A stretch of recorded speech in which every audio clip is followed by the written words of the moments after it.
Bom dia, meus amigos. É com muita alegria, com muita emoção que eu estou aqui nesta manhã. Embora não esteja vendo vocês por causa da luz, mas eu sei que todos estão aí. E a Evelyn já termina nesse clima de emoção e eu já pego o barco dessa forma e já muito feliz, muito emocionado por participar desse momento do 9º Congresso. E eu, na verdade, recebi um grande presente ao ser convidado a falar desse tema para vocês, ao apresentar aqui, de certa forma, a continuidade da fala da Evelyn, no sentido de apresentar a missão dos espíritas aqui no Amazonas e falar da história do nosso movimento espírita. Então, enquanto eu me preparava para esse momento, eu tive a impressão de que 3 grandes grupos de pessoas estavam me acompanhando. Isso me encorajava a estar aqui nessa manhã. O primeiro grande grupo que está aqui comigo é o grupo dos pesquisadores.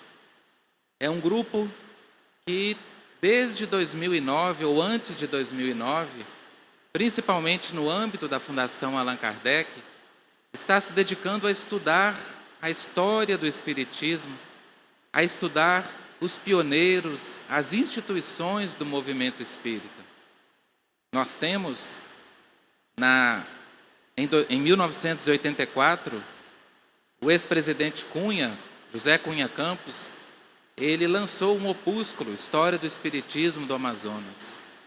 É um registro do interesse em nós mergulharmos na história e buscarmos, então, conhecer quem nós somos, conhecer as nossas origens, identificar de onde nós viemos, e isso nos ajuda, nos facilita a identificar para onde nós iremos.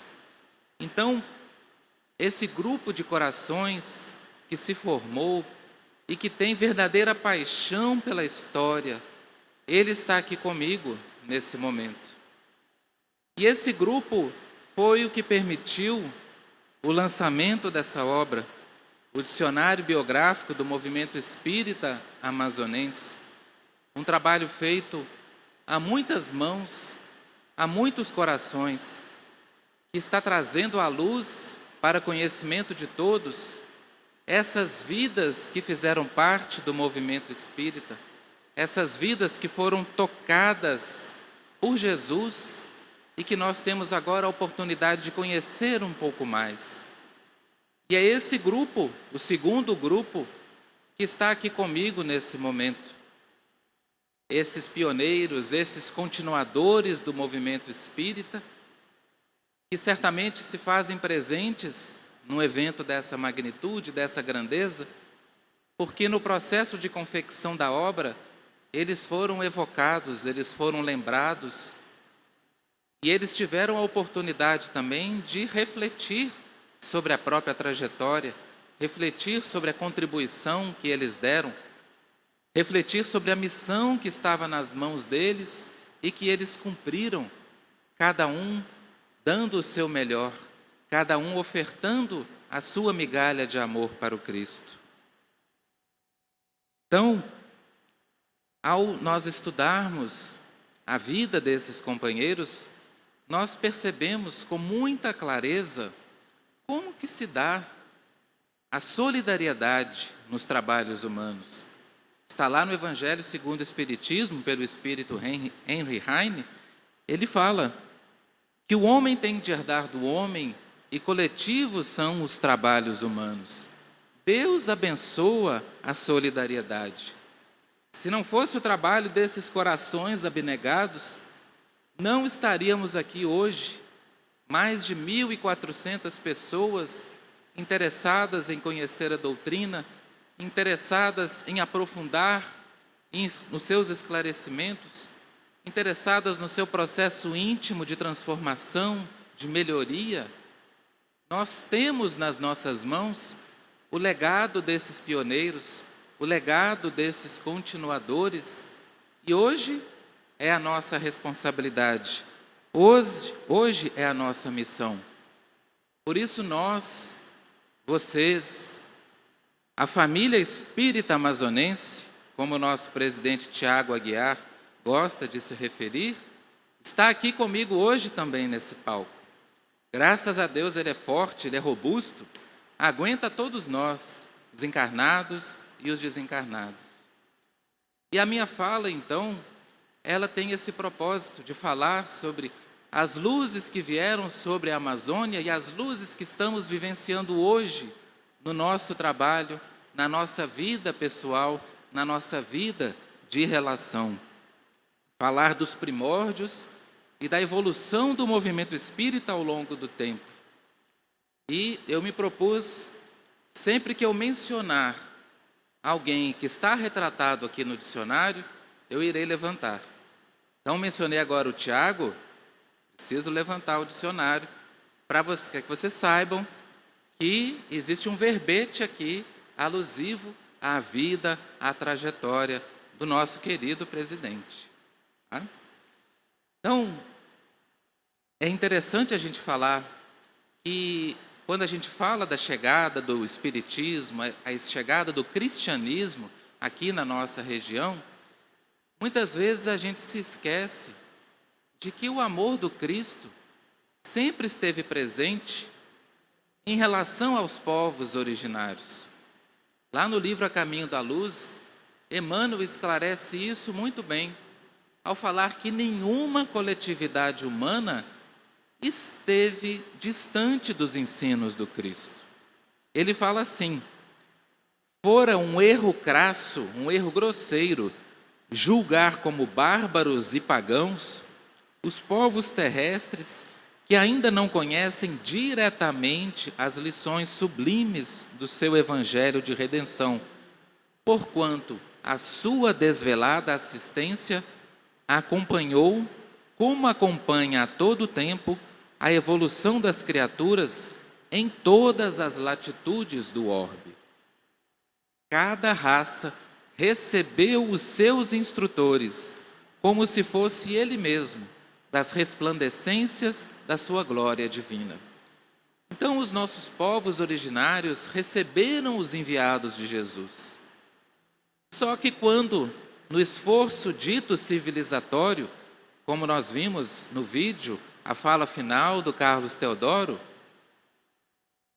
ele afirma que esse esforço aniquilou as estruturas espirituais que os povos originais tinham e que ainda possuem, só não está no nosso conhecimento, ainda não é do nosso conhecimento. Mas chegará um dia em que nós teremos a oportunidade de conhecer essas estruturas e certamente reconheceremos nelas a mensagem triunfante do Cristo, porque Ele é a fonte de todas as religiões do planeta. E nós estamos aqui no caminho espírita para alcançar essa verdade mais plena. Como nós não temos ainda a possibilidade de reconstruir toda essa história da nossa região, cabe a gente fazer alguns breves apontamentos sobre a chegada do Espiritismo aqui no Amazonas, e eu já conto com a compreensão desse grupo de pesquisadoras, a dona Santinha está aqui, de olho.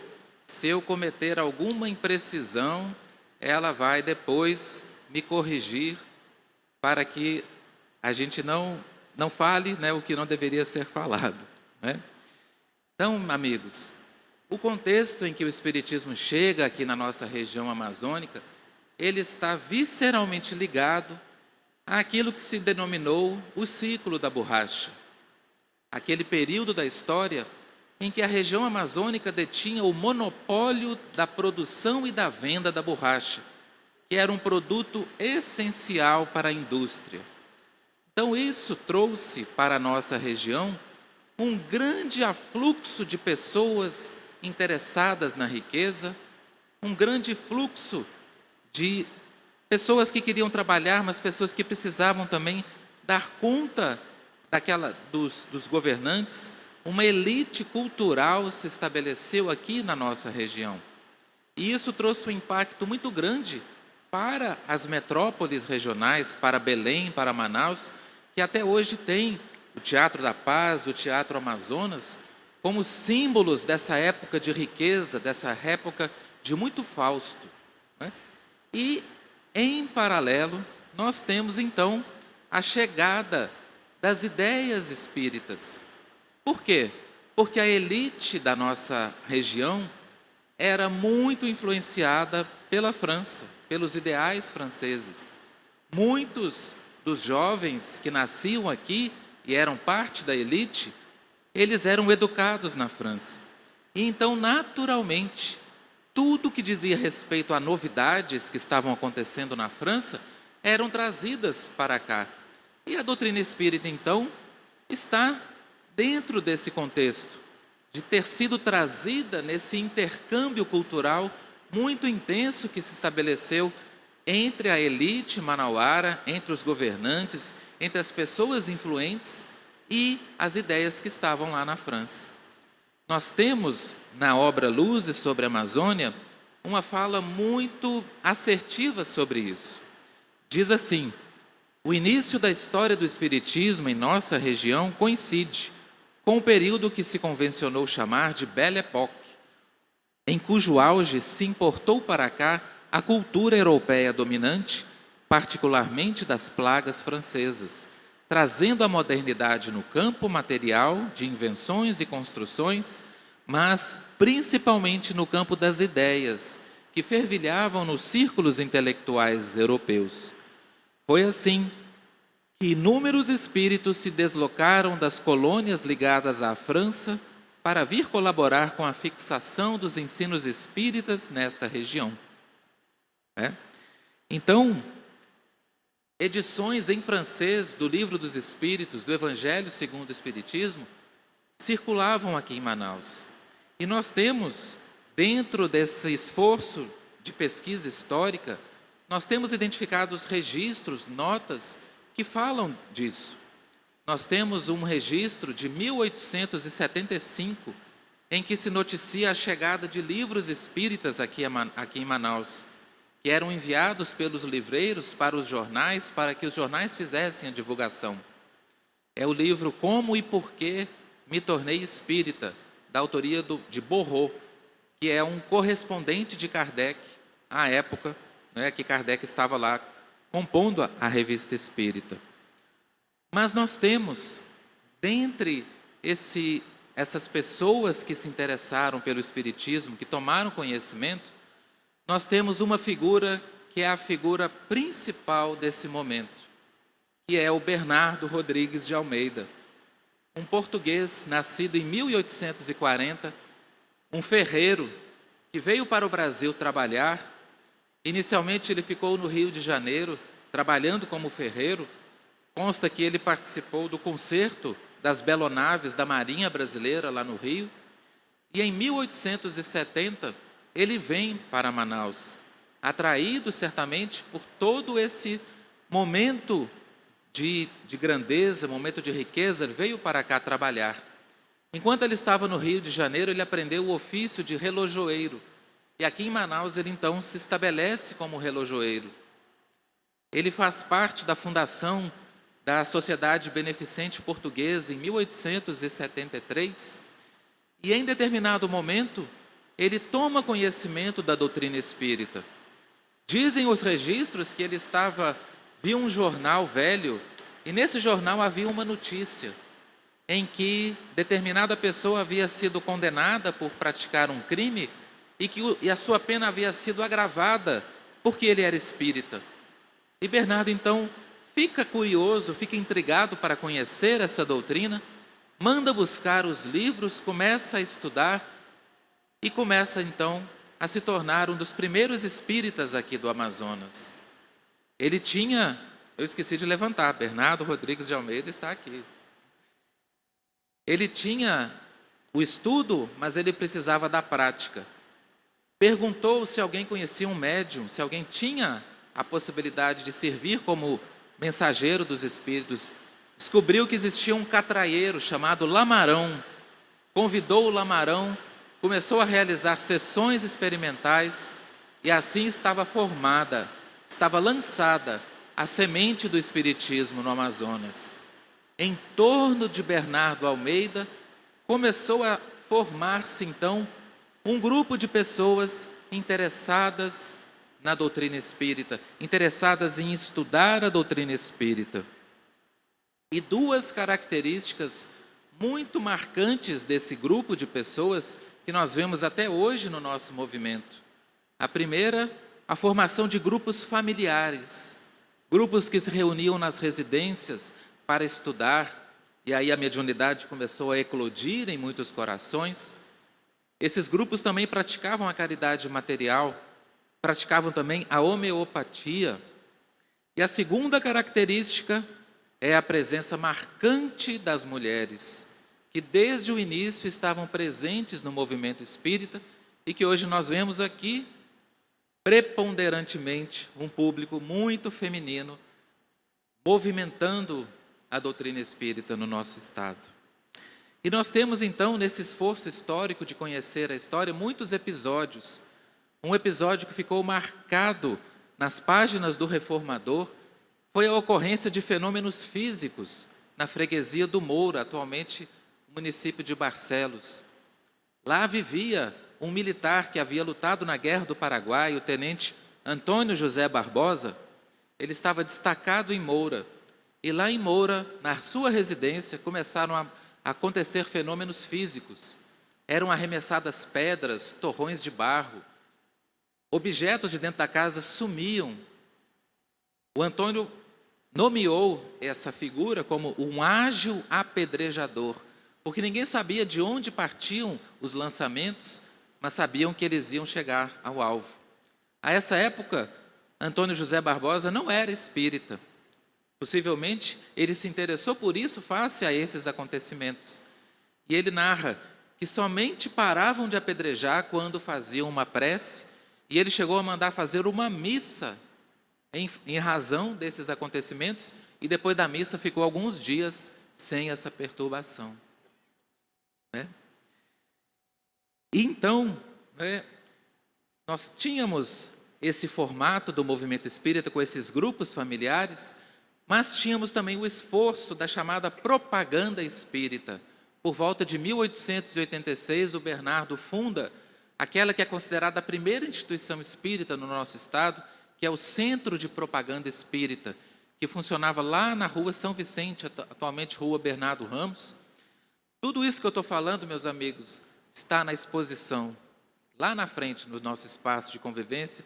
Vocês vão lá, vai ter tudo isso que eu estou falando. Mas eu preciso falar isso, porque é a parte que me cabe aqui no Congresso.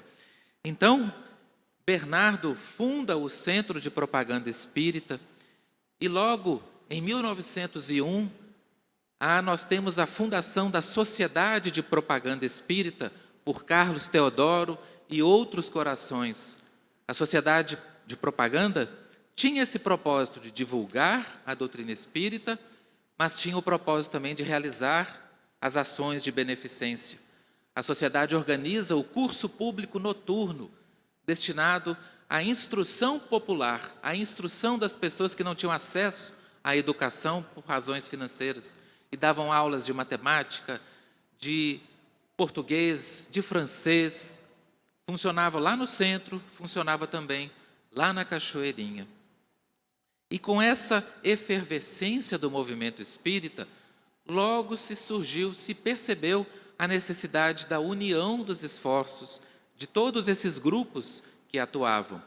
Por isso que nós vemos, em dezembro de 1903, um convite que foi divulgado na imprensa de Manaus para a formação de uma sociedade espírita do Amazonas. Convida-se a todos os espíritas, sem exceção, para uma reunião que terá lugar sexta-feira, 1º de janeiro de 1904, às 8 da manhã, na casa número 15, cita a Praça General Osório, gentilmente cedida pelo senhor Joaquim de Carvalho para este fim. Roga-se o comparecimento de todos os crentes. O motivo da reunião é a fundação da Sociedade Espírita do Amazonas, a qual terá a finalidade de congregar todos os crentes espíritas, unificá-los. Dela tomarão parte todos os presidentes. Como objetivo, a sociedade colherá dados sobre o progresso anual da doutrina e dará orientação na sua difusão. Esse convite marca o início da Federação Espírita do Amazonas. Atentem para o dia e horário de convocação, 1º de janeiro, 8 horas da manhã. Se fosse hoje, será que apareceriam interessados em fundar uma nova sociedade? Eram outros tempos, certamente. Mas essa reunião foi exitosa, a ela se seguiram outras 4 reuniões preparatórias, uma delas foi chefiada pelo próprio Antônio José Barbosa, e no dia 21 de fevereiro de 1904, nós temos então a aprovação do primeiro Estatuto da FEA, nós temos então o início dessa atuação organizada do movimento espírita.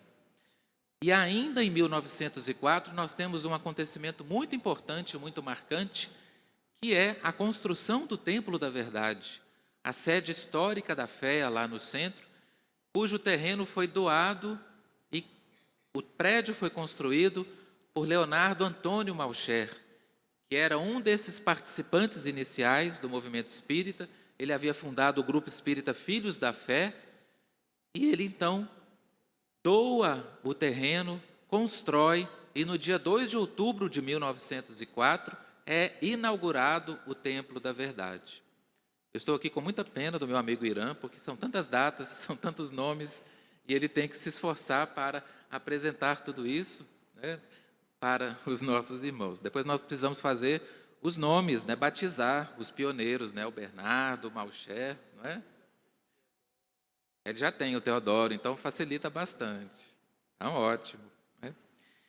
Nós temos ainda, amigos, muita história para contar e temos pouco tempo para fazê-lo, mas vamos apressar na medida que for possível. Em 1906, nós temos, dando um reconhecimento à presença feminina, nós temos então a assunção de Firmina Fonteles da Silva como segunda tesoureira da FEA. E antes dela, o primeiro presidente eleito da FEA foi João Antônio da Silva, cuja foto está lá no nosso espaço. Ele foi reeleito sucessivas vezes, por 10 vezes. Ele permanece à frente da FEA durante todo esse tempo. E da mesma forma, meus amigos, que o ciclo da borracha foi essencial para esse surgimento do Espiritismo, nós vemos que também que o término do ciclo impactou no nosso movimento, porque houve realmente uma baixa nos registros, nas histórias. Nós temos o livro de atas preservado no Memorial da Fé, ele vai até 1919. Depois nós temos ali um hiato nesses registros institucionais, e a história precisou ser então descoberta a partir da consulta a jornais, a outros documentos. Nós tivemos, em 2017, a descoberta de que um outro livro de atas estava esquecido lá no Grupo Espírita Amor e Luz. E foi uma luz para a pesquisa histórica, porque nós conseguimos recuperar a história desse período, da década de 20, de 30, de 40. E agora nós temos a relação de todos os presidentes da FEA, com todos os períodos em que cada um esteve à frente. E todos os presidentes estão biografados aqui no nosso dicionário. Nós podemos conhecer um pouco mais sobre a trajetória deles.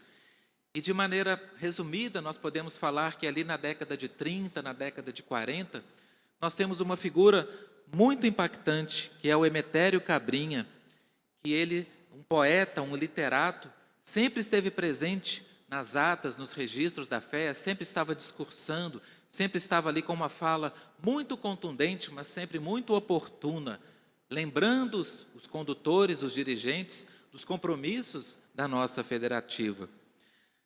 Nas décadas de 40 e 50, nós temos o impacto do movimento que acontecia a nível nacional, com o Pacto Áureo em 1949, a Caravana da Fraternidade, que visitou Manaus aqui em 1950, mas nós temos também as demandas próprias da nossa federativa, porque sempre foi um sonho do movimento espírita ter um hospital espírita Allan Kardec. E nós vemos uma figura que trabalhou muito para que isso acontecesse, que é o presidente Marcelino Queiroz, que foi o presidente de 1946 até 1961. Ele foi o grande dinamizador desse projeto. Junto com o Raimundo Coqueiro Mendes, que era integrante da FEA e, à época, era presidente da Câmara Municipal, conseguiu-se aprovar uma lei que doou um terreno para a FEA para a construção do hospital, o terreno que hoje abriga a Fundação Allan Kardec. Então, nós vemos esse trabalho sendo realizado a muitas mãos e atravessando todas essas décadas da nossa história. A partir da visita da Caravana da Fraternidade, a FEA passa a fazer parte do Conselho Federativo Nacional, passa a se integrar de maneira mais plena ao movimento espírita nacional. E nós vemos, mais adiante, nas décadas de 60 e 70, todos os esforços dos espíritas para construir esse hospital. E vemos também um fenômeno, algo que aconteceu, que foi, a partir do movimento militar, a chegada de muitos militares aqui na nossa região, e isso trouxe um impulso à federativa pelo contingente de militares que vieram para cá e que passaram a integrar o movimento espírita, as casas espíritas. Nós temos a figura do querido José Virgílio Góes, que foi presidente aqui da FEA, ele era coronel do Exército, e é o único, até onde se saiba, que presidiu duas federativas. Ele foi presidente do Amazonas e foi presidente do Paraná. E nós temos ainda, já avançando um pouquinho para a década de 80, os esforços para se conseguir a sede administrativa lá no Dom Pedro, que foi também objeto de uma doação da Prefeitura Municipal, que doou aquele terreno, e os espíritas se viram, então, numa nova cruzada para construir e erguer aquele prédio, que hoje abriga a sede administrativa, muito em função da atuação do presidente Gama, Benedito Gama, que também foi militar. E, aproximando-se mais da nossa contemporaneidade, daqueles corações que estão aqui convivendo conosco, nós temos, enfim, o reconhecimento tardio, certamente, dessa presença feminina, com a eleição da dona Antônia Batatel para a presidência da FEA, a qual se seguiram outras 3 presidentes. Parece que estava tudo represado, só homem, homem, homem. Aí vem, então, a Dorivânia, a Sandra e a Rita de Cássia. E nós temos outros episódios marcantes do nosso movimento, como a reforma da sede histórica, a inauguração do Memorial do Espiritismo, trabalho do nosso companheiro Samuel Magalhães, que residiu aqui em Manaus e deu um impulso muito grande para esse grupo de corações que pesquisa a história do Espiritismo, quando ele publicou no Anuário Espírita de 2003 um artigo chamado Primórdios do Espiritismo no Amazonas.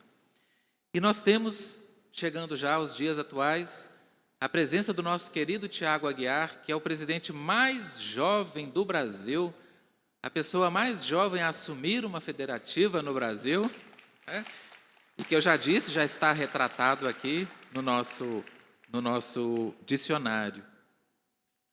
Mas, enfim, amigos, tentei contar aqui de maneira muito sucinta toda essa trajetória, mas tem uma riqueza muito grande de episódios, de acontecimentos, de pessoas, de corações que estão aqui, de corações que não foram retratados, mas que o serão futuramente nas futuras edições, nos futuros volumes desse dicionário. Mas para dizer que agora é a nossa vez, chegou a nossa vez. Somos nós os propagadores atuais da doutrina espírita. Como a Evelyn trouxe, a missão dos espíritas, ela é desenvolvida não para grandes plateias, não para alcançar muitas pessoas, mas é uma missão que é feita no dia a dia, com gentileza, com carinho, com atenção. Quantas vezes nós não nos defrontamos com alguém que nos fala: Venâncio, meu querido, você mudou minha vida. Uma vez você me deu um conselho, foi tão importante. O Venâncio nem se lembra de ter falado isso, mas ele está no cumprimento da missão dele.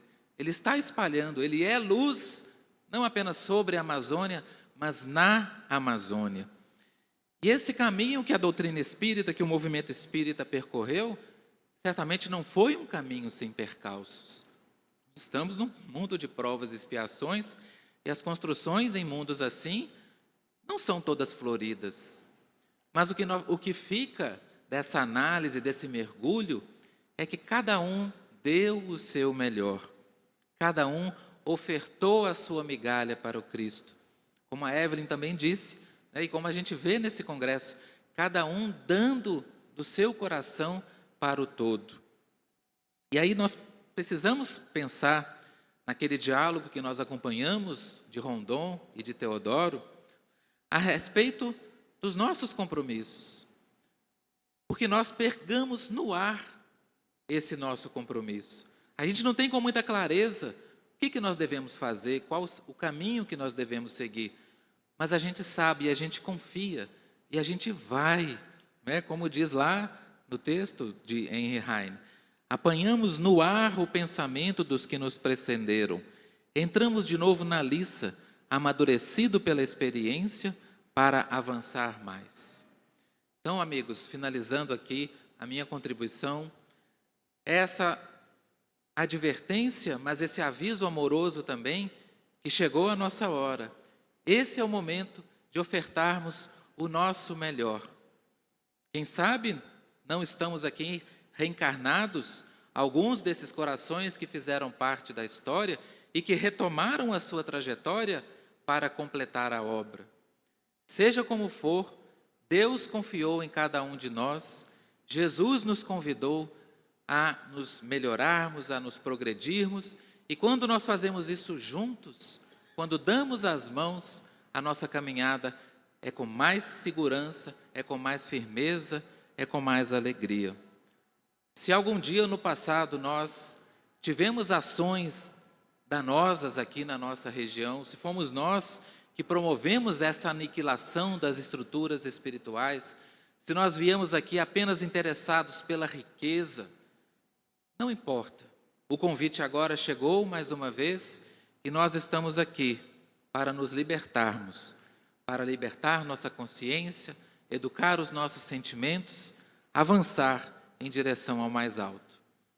Como nosso amigo Teodoro diz, fizemos uma escolha e ela foi bem feita. Muita alegria nesse momento para todos nós. Muito obrigado.